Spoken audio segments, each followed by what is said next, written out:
Muy buenas tardes a todos. Mi nombre es Martín Ulises García Barrera. Estoy estudiando la licenciatura en Contaduría en la Universidad de EPCA. Mi grupo es del 1H y este es el video del segundo parcial de la materia de Derecho. Espero sea de su agrado, profesor.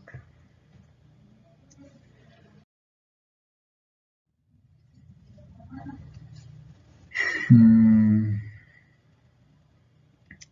Pues bueno, los temas que veremos serán el concepto de persona, eh, la dignidad humana desde el punto de vista del derecho natural y de derecho positivo, qué es una persona jurídica, física y moral, atributos de la personalidad jurídica de las personas físicas, atributos de la personalidad jurídica de las personas morales, qué es el Estado, definir y explicar los elementos del Estado en forma del gobierno del Estado mexicano, definir y explicar cuál es el proceso de creación de las leyes en México, qué son los actos y hechos jurídicos, cuál es la diferencia entre hecho y un acto jurídico, definir qué es un convenio, qué es un contrato y sus diferencias, definir qué es la relación jurídica y cuáles son sus elementos, elementos esenciales de validez y de existencia, clasificación de los actos jurídicos.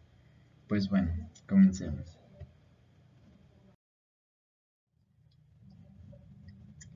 El concepto de persona, pues bueno, en un primer sentido de la palabra, se utiliza para tratar de lo aparente. Una persona tiene características especiales, es un individuo, tiene esencia y es visible para todos.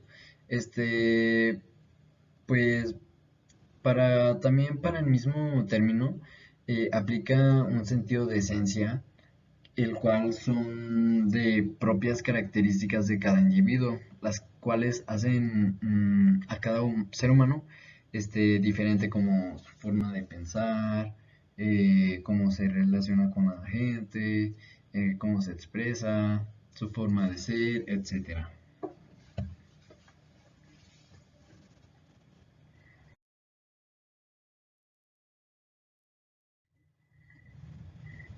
La dignidad humana.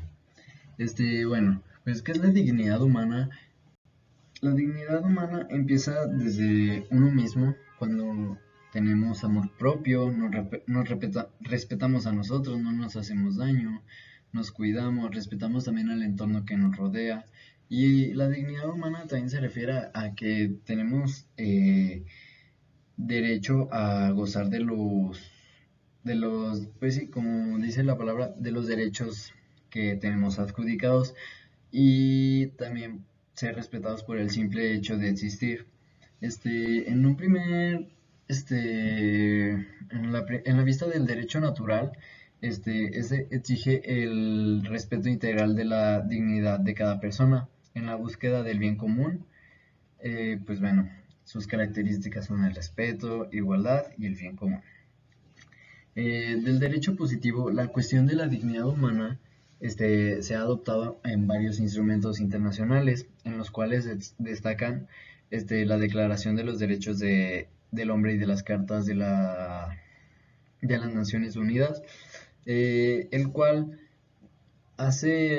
reafirma pues en la fe en los derechos fundamentales del hombre, en la dignidad y el valor de la persona humana, en la igualdad de los derechos de hombres y mujeres. Y los derechos de los ciudadanos deben de respetarse entre sí, como miembros de una asociación voluntaria entre personas libres e iguales. Siguiente.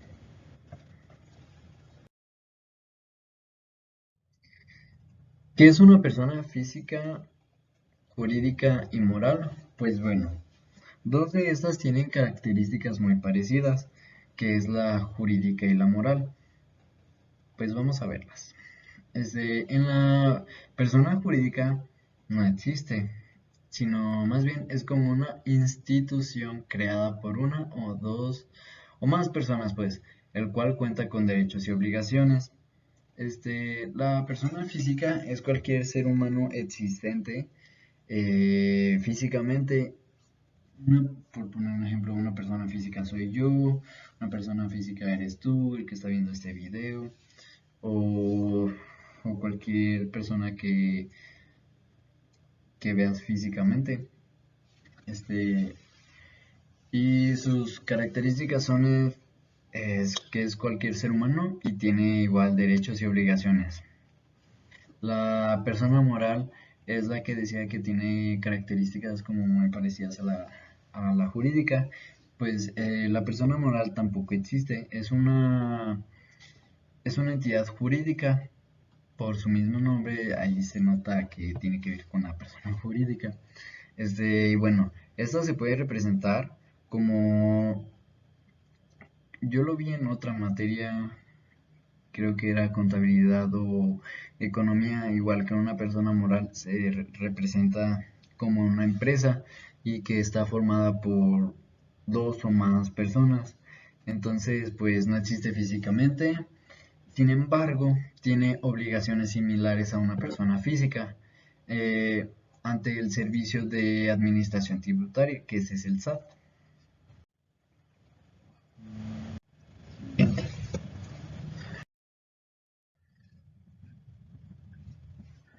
Atributos de la personalidad jurídica de las personas físicas. Pues bueno, este, sus características o atributos pues, son cinco, que serían nombre, el domicilio, el estado civil, la capacidad y el matrimonio. El nombre es un atributo por excelencia que todos tenemos. Bueno, todas las personas físicas, pues permite distinguirnos entre todos. Eh, Se compone de dos partes, que es el nombre, eh, el nombre de pila y el apellido. Estos últimos solían ser de los padres, anteponiendo el apellido del padre y posteriormente de la madre, que actualmente se sigue haciendo así. Este, el que sigue es el domicilio. El domicilio, una persona física lo puede tener y pues sí, lo tiene que tener. Este, o pueden haber casos muy especiales que no. Y también puede tener varios domicilios a la vez y estos a su vez pueden tener la misma ubicación. Luego sigue el estado civil. Pues, aparte va más allá del matrimonio, pues. Este se define como la relación jurídica entre una persona con su familia y los miembros que la componen. Este se puede componer por el nacimiento, la nacionalidad, la edad, la incapacidad, de ser el caso, pues, la ausencia también en su caso, en casos especiales, el sexo y también ahí entra el matrimonio. La que sigue es la capacidad. Esta es como su nombre lo dice, que es de si tiene la aptitud o ¿cómo era la otra palabra? Bueno, la aptitud, de ser apto o adecuado para adquirir y ejercer eh, sus derechos y obligaciones. Y por último, el patrimonio. Pues bueno, la definición puede ser un poco más compleja aquí, ya que pues se refiere a pues varias cosas. Coloquialmente podemos decir que el patrimonio es todo lo que una persona tiene. Eh, no necesariamente tiene que ser una casa, bueno sí, el, el patrimonio consiste en bienes de como inmuebles, dinero, joyas, autos o cualquier cosa que tenga de valor. Y también aquí entran sus créditos a favor o que en contra que él debiera algo a alguien. Siguiente. Bueno, este, Atributos de la personalidad jurídica de las personas morales. Pues estas tienen características muy parecidas a las personas físicas, no más que, bueno, tal vez tienen el mismo nombre,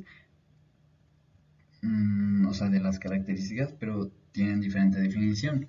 Por ejemplo, en el nombre, esta es de dos formas, que es la denominación o la razón social. La denominación es el nombre ficticio de la persona moral, sí, de eso. Un ejemplo de esto sería, voy a poner de ejemplo a mi papá, que él tiene su negocio, es autoeléctrico, entonces su local se llama Autoeléctrico El Pato. O sea, no es un nombre real, es el nombre de denominación, pues. Y pues bueno, la razón social es el nombre de uno o de todos los socios que están en esa empresa, pues. O sea, los menos meros. Un ejemplo de esto sería, si yo tengo una empresa con un amigo, sería Ulises García y Luis Pacheco SADCB, algo así. Luego sigue el patrimonio, que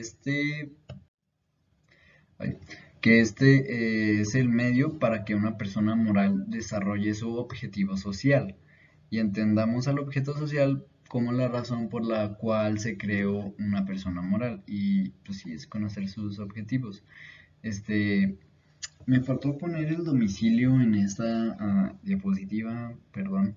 Pues el domicilio es en el lugar en el que se establece su administración o pues sí, el negocio. Este, Cualquiera que sea el caso, el domicilio tiene diversos efectos legales. Puede recibir, notificaciones, con, tiene que cumplir con los pagos, o sea, las contribuciones, el establecimiento para la realización de actos jurídicos, etcétera. Y por último, la nacionalidad. Esto consiste en el territorio donde nació la persona moral. Este, Dependiendo del lugar en el que se encuentre, serán distintas las leyes a las que se tendrá que atener esa persona moral. No, por ejemplo, no son las mismas en Estados Unidos que aquí en México. También pueden cambiar si está en cada estado pues de la República, a veces cambian las leyes. Entonces se tiene que atener a ellas y deberá obligarse a lo dispuesto por las leyes mexicanas, establecer su domicilio en territorio nacional, pagar sus contribuciones aquí en México, entre otras cosas. Fui a prender la luz porque ya no me veía. ¿Qué es el Estado? Pues bueno, el Estado se define como la forma de organización moderna de la sociedad, por virtud de la cual una población con identidad propia se desarrolla y evoluciona bajo el imperio de la ley y una autoridad máxima lo suficientemente poderosa para mantener el orden social. Sus características son la máxima organización política, es la máxima organización política, es un mando político, forma de organización moderna, orden social y Estado y gobierno. Pues bien, los elementos del Estado son cuatro, que es el Estado, la población, el territorio y el gobierno. Pues bueno, como lo dije antes, el Estado es la forma de organización moderna de la sociedad.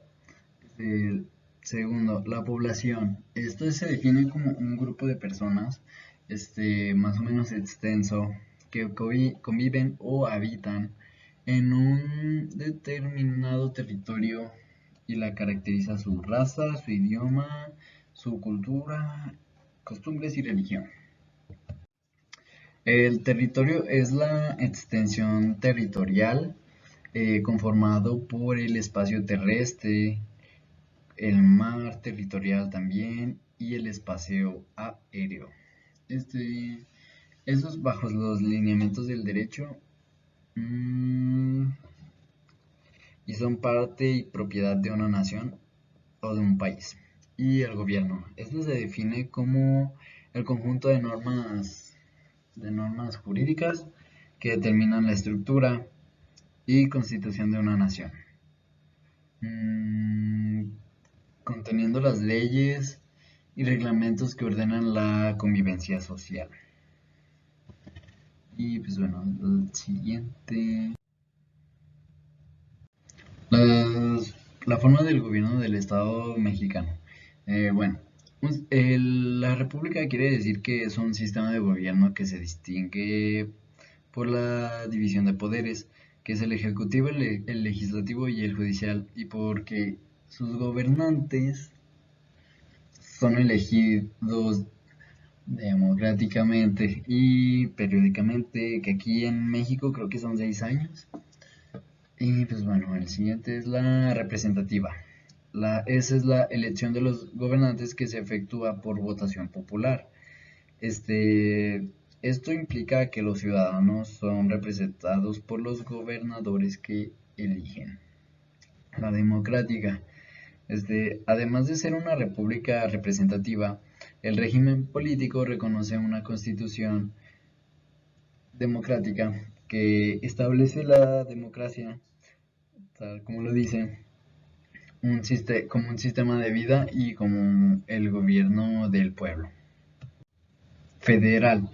Una república federal es la que está formada por diferentes estados, es decir, que dentro de una misma república existen varios estados que disponen de gobiernos regionales y una determinada soberanía para regir sus asuntos internos. Laica. En un Estado laico es el que defiende tanto la autonomía de lo público como la autonomía de lo religioso, el que brinda un trato igualitario a no favorecer ni a uno ni a otro. Vean el siguiente. El proceso de creación de leyes en México, pues es la iniciativa, la discusión, la aprobación, la sanción, la publicación y la iniciación de vigencia. La iniciativa consiste en la presentación de un proyecto de ley proveniente de sujetos legalmente autorizados para representarlos. La discusión en este periodo se da inicio a la etapa de discusión y aprobación, donde se pretende fijar definitivamente el contenido de la ley. La aprobación. Una vez que el Consejo manifestó que está de acuerdo sobre las enmiendas o los vetos del Senado, la ley queda aprobada, haciéndose de definitivo su texto. La sanción. Después de que se la aprobaron, la ley debe someterse a los trámites de sanción y promulgación por el rey. La publicación. Después de poner las sanciones, se debe de hacer posterior publicación en el Boletín Oficial del Estado. Y por último, la iniciación de vigencia. En cuanto se hace obligatorio su cumplimiento, puede coincidir con la fecha de publicación en el periódico oficial o puede ser otra fecha. Siguiente, todo el tiempo. Los hechos jurídicos. Los hechos jurídicos son hechos relevantes al derecho y producen efectos jurídicos. Como consecuencia del hecho, se crean, modifican o extinguen derechos y obligaciones. Un hecho jurídico es cualquier acto que tenga una consecuencia legal. Los actos jurídicos son derechos voluntarios que tienen la intención de producir efectos jurídicos. Un acto jurídico es una manifestación de voluntad para crear, modificar, transferir o extinguir un derecho con un resultado favorable para quien promueve la acción. La diferencia entre estos dos es que un acto jurídico es una manifestación de voluntad para crear, modificar, como lo dice en su definición, un derecho con un resultado favorable para quien promueve la acción. Un hecho jurídico es cualquier acto que tenga una consecuencia legal. Sí. La diferencia entre estos dos es que el convenio en sentido general es el acuerdo de dos o más personas para crear, transferir, modificar o extinguir obligaciones. Y el contrato es el acuerdo de dos o más personas al igual que el convenio, pero en este caso ese acuerdo de voluntades se da para producir, transferir obligaciones y derechos. El sujeto activo es quien tiene el derecho de exigir el cumplimiento de una obligación, ya sea de pago o de otra naturaleza. El sujeto pasivo es la persona obligada por la ley a cumplir un acuerdo previo o actuar de una manera determinada. El objetivo prestacional es una acción regulada jurídicamente, como es como dar una tenencia, dar algo en propiedad, hacer o no hacer, etc. Y el vínculo jurídico es el mismo consagrado en la ley y que le permite al acreedor demandar al deudor el cumplimiento de una acción determinada. Los elementos de existencia y elementos de validez y sus características. En elementos de existencia, sus características son el consentimiento y el objeto. El consentimiento es la exteriorización de la voluntad humana para crear una relación jurídica y el objeto se define como el conjunto de obligaciones de dar, hacer o no hacer que las partes pueden exigir ser cumplidas y cumplirse dentro de una relación jurídica. El siguiente y por último, la clasificación de los actos jurídicos. Profe, por favor, no me baje muchos puntos si me paso de tiempo, por favor. Los unilaterales y bilaterales. Los unilaterales son cuando una sola de las partes involucradas adquiere todas las obligaciones y pues las tiene que hacer, mientras que las bilaterales, las dos tienen obligaciones recíprocas. Esto quiere decir que son igual, o sea, nadie hace más, nadie hace menos. Y las dos las tienen que cumplir a fuerza. Los onerosos y gratuitos. Los onerosos son aquellos en donde hay agravames y beneficios recíprocos entre las partes y a la vez ambos emprenden una cierta cuota de sacrificio. Los gratuitos en cambio brindan el beneficio para una sola de las partes, dejando a la otra las obligaciones como en los contratos de comodato. Los principales y accesorios. Los principales son piezas autónomas de jurisprudencia, no dependen de nadie, mientras que los accesorios son suplementos a un contrato principal del que dependen, instantáneos y de tracto sucesivo. Los contratos instantáneos de trato único son los que se cumplen al instante mismo de celebrarse. Mientras que los sucesivos se cumplen en un periodo determinado. Los consensuales y reales. Los consensuales son aquellos en los que el acuerdo manifiesto de las partes. ¿Cómo era? Son aquellos en los que el acuerdo manifiesto de las partes basta y sobra para establecer el acuerdo, mientras que los contratos reales concluyen cuando una parte entregue a la otra la cosa sobre la que quedaron en acuerdo. Los contratos nominados son aquellos previstos y regulados por la ley. Los atípicos pueden ser híbridos. Y pues ya.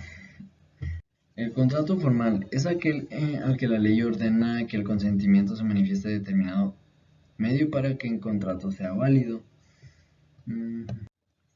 Los contratos mercantiles son aquellos acuerdos de voluntades entre dos o más personas para producir o transferir derechos y obligaciones. Esta definición es tomada del derecho civil. ¿Qué más? Contratos civiles. Estos existen desde uno o varias personas que consienten en obligarse respecto de otras u otras personas a dar alguna cosa o prestar algún servicio. Y pues muchas gracias por su atención, profe.